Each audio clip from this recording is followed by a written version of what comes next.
Good morning, Josh Masters here. Today we're going to talk about a little thing called lender's mortgage insurance. And one of the reasons this has come up is because yesterday my client miscalculated their purchasing figures by about $20,000, which is a massive amount that they have to come up with now. One of the reasons this happened is because they didn't allow for what's called lender's mortgage insurance.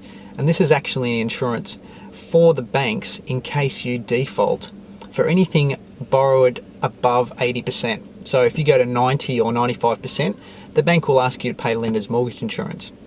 Now, to give you an idea of how much this might cost, on a $500,000 property for about 10% down, which is borrowing up to 90%, it might be about $6,500 that you have to pay. If it goes up to 95%, then it jumps quite significantly to about $13,500. Now, a lot of people will look at this cost and think, that's not something I want to wear, I don't even get the benefit from it. However, I see it a little bit differently, and I consider it the cost of doing business. And let me explain this.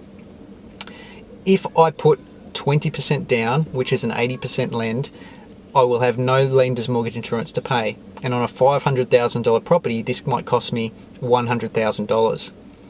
Now, I can split this and take $50,000 by putting that down as a deposit, which is a 90% lend. For the privilege of doing that, the bank's going to charge me $6,500. However, I now have the extra $50,000 that I can take somewhere else, and I can actually put it into another deposit.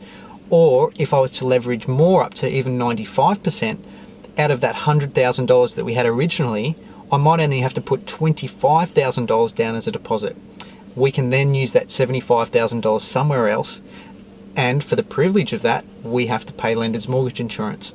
So sometimes these little extra costs, even though they look like they're straight out of your pocket, it's actually the cost of doing business if you're looking to maximize your dollars and build an investment portfolio elsewhere along the way.